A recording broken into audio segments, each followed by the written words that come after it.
Hello बच्चों, कैसे हो? उम्मीद करता हूँ जहाँ कहीं भी होंगे सब परिवार सकुशल होंगे। प्यारे बच्चों, बायोलॉजी क्लासेस से मैं ओपी सर एक बार पुनः आप लोगों का हार्दिक अभिनंदन करता हूँ। बच्चों, हम लोग कोशिका पढ़ रहे थे, सेल, और सेल के सीक्वेंस में आगे बढ़ रहे हैं हम धीरे धीरे। और आज पढ़ेंगे जीव द्रव्य मीन्स प्रोटोप्लाज्म। तो प्रोटोप्लाज्म क्या होता है, कहाँ पाया जाता है, इसके कुछ विशिष्ट गुणधर्म होते हैं, उनके बारे में आज हम लोग जानेंगे। तो चलो हेडिंग डाल लो, प्रोटोप्लाज्म जीव द्रव्य। हेडिंग जीव द्रव्य। इसको इंग्लिश में प्रोटोप्लाज्म बोलते हैं, protoplasm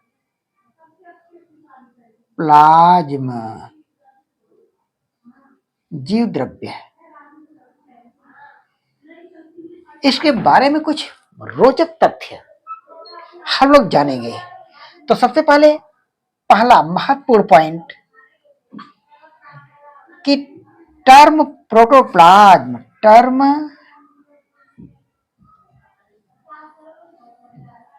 protoplasm was given by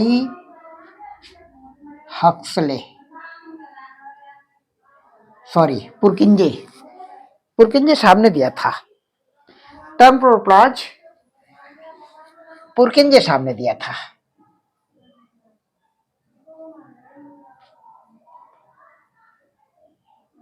पुरकिंजे साहब ने दिया था। इसको हिंदी में भी लिख लेते हैं, जीव द्रव्य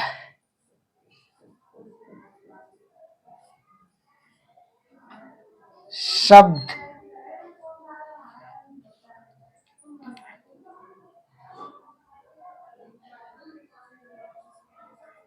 पुरकिंजे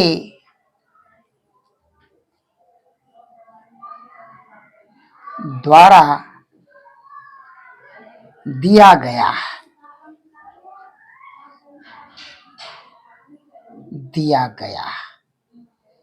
या यूं कह लो, जीव द्रव्य शब्द का उपयोग सबसे पहले पुरकिंजे साहब ने किया था। नंबर 2, दूसरा महत्वपूर्ण पॉइंट इसके बारे में कि डिस्कवरी ऑफ प्रोटोप्लाज्म, यानी discovery of protoplasm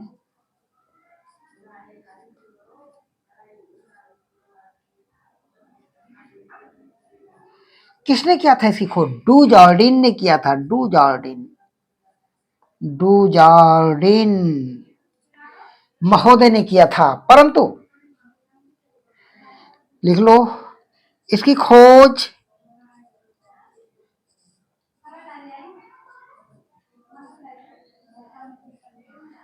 do Jordin ने किया था। डू जॉर्डिन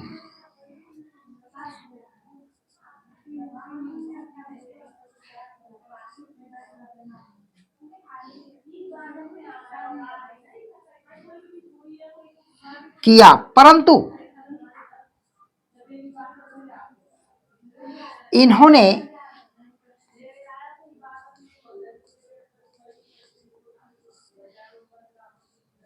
इसे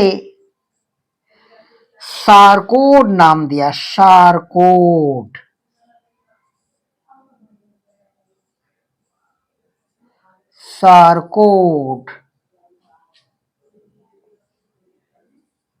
नाम दिया।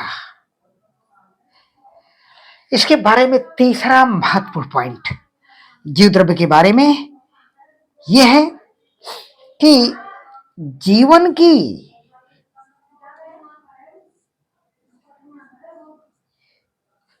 सभी जैविक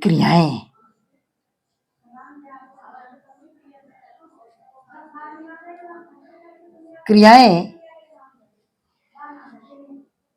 इसी में संपन्न होती हैं। जीव द्रव्य में संपन्न होती हैं इसलिए इसे जीवन का भौतिक आधार भी कहा जाता है। तो अगला महत्वपूर्ण point,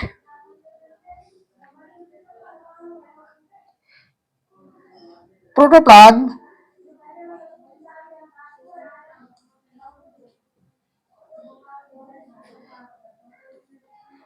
is the physical basis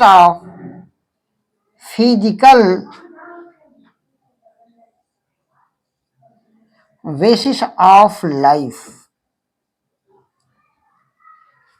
किसने कहा था इसे?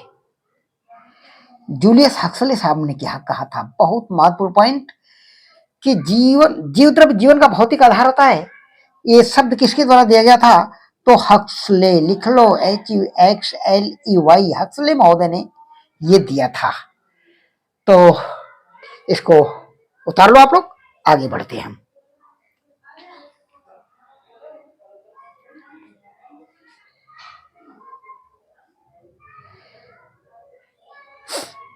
ठीक है बच्चों, मिटाते हैं।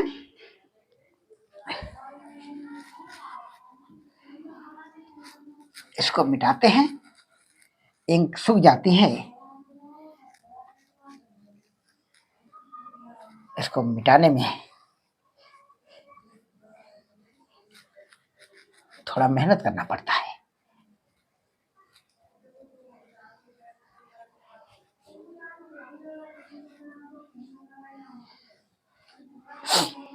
अगला नंबर देखेंगे, इसके बाद हम चित्र के माध्यम से इसको समझेंगे। तो देखना इधर,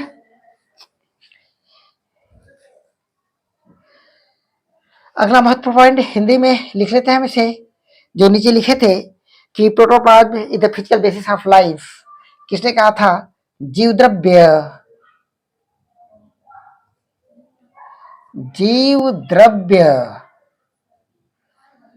जीवन का भौतिक आधार होता है।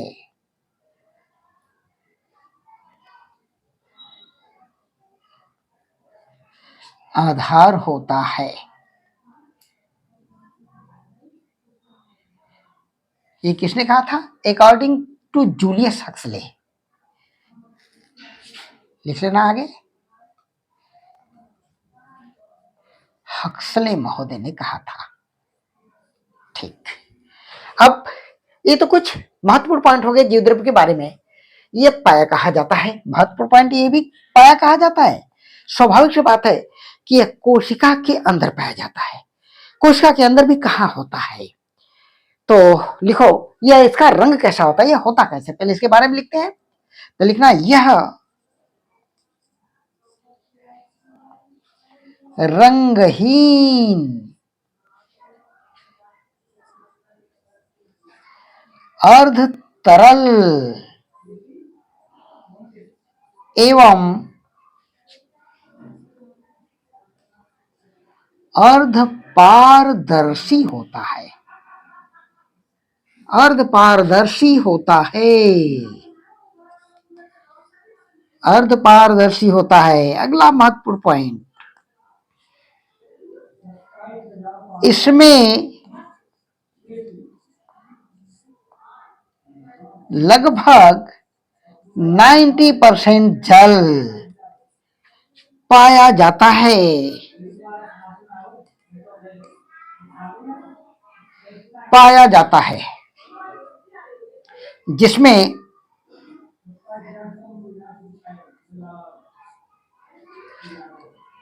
कार्बनिक एवं अकार्बनिक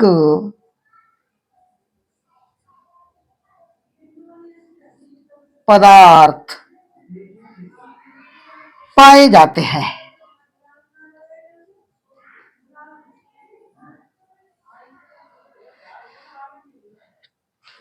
अगला नंबर और महत्वपूर्ण पॉइंट, ये कोशिका के अंदर कहां पाया जाता है? तो लिखोगे, यह, या ऐसे लिख लो, सेल मेम्ब्रेन के अंदर, कोशिका झिल्ली के अंदर, कोशिका झिल्ली के अंदर सभी पदार्थों को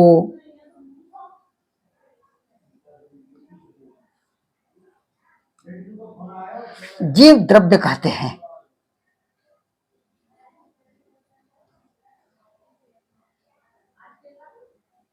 ये अंतिम पॉइंट थोड़ा सा समझ में नहीं आ रहा होगा, इसको चित्र के माध्यम से हम लोग समझते हैं, क्योंकि कोशिका के अंदर बहुत सारे पदार्थ पाए जाते हैं, तो उसमें भी सेल मेम्ब्रेन होता है, उसके अंदर जो कुछ भी पाया जाता है उसे सामूहिक रूप से हम प्रोटोप्लाज्म या जीव द्रव्य कहते हैं। तो हम जानते हैं कि सेल मेम्ब्रेन के अंदर पाया क्या क्या जाता है, तो स्वाभाविक सी बात है, कोशिका झिल्ली है तो उसके अंदर साइटोप्लाज्म यानी कोशिका द्रव्य पाया जाता है और न्यूक्लियस पाया जाता है। तो इसको हम चित्र के माध्यम से समझते हैं। देखो इधर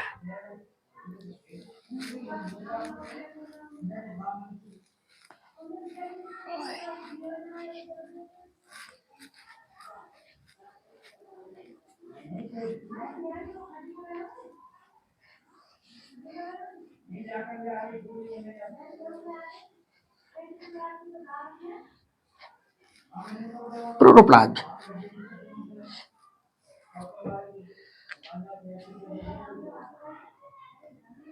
प्रोटोप्लाज्म प्रोटो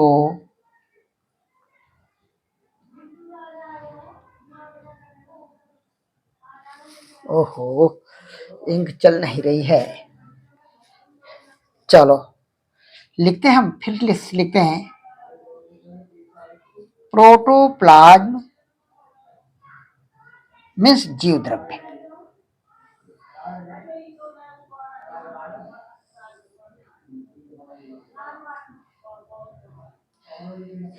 दो चीजों से बना होता है, नंबर एक कोशिका द्रव्य,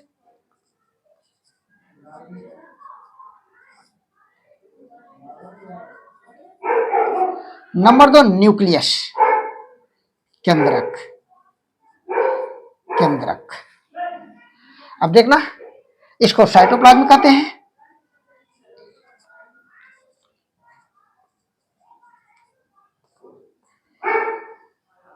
और केंद्रक न्यूक्लियस न्यूक्लियस कहते हैं। चित्र में देखेंगे कि ये एक कोशिका है, सेल मेम्ब्रेन है, सेल मेम्ब्रेन के अंदर जो कुछ भी पाया जाता है, एक तरल पदार्थ पाया जाता है, एक द्रव्य पदार्थ पाया जाता है जिसे कोशिका द्रव्य कहते हैं, और इसी में एक केंद्रक भी पाया जाता है जो डबल मेम्ब्रेनस होता है। इस केंद्रक में भी एक केंद्रिका होती है और गुणसूत्र होते हैं, जैसा कि कोशिका संरचना में आप लोगों ने पढ़ा होगा। तो ये जो है सेल के अंदर जो पाया जाता है द्रव्य उसे कोशिका द्रव्य कहते हैं। कोशिका द्रव्य, और उधर केंद्रक के अंदर जो द्रव्य पाया जाता है उसे केंद्रक द्रव्य कहते हैं। केंद्रक द्रव्य, तो इन दोनों ही द्रव्यों को मिलाकर मानी कोशिका द्रव्य और केंद्रक द्रव्य को ही सामूहिक रूप से जीव द्रव्य कहा जाता है। अभी कोशिका द्रव्य को के बारे में हम लोग कल अध्ययन करेंगे, यानी नेक्स्ट वीडियो में पढ़ेंगे कोशिका द्रव्य क्या होता है, इसके अंदर कौन कौन से कोशिकांग पाए जाते हैं, फिर केंद्रक क्या होता है, इसके अंदर क्या क्या पाया जाता है, इसको हम लोग अगली वीडियो में पढ़ेंगे। तब तक के लिए इजाजत दे, धन्यवाद।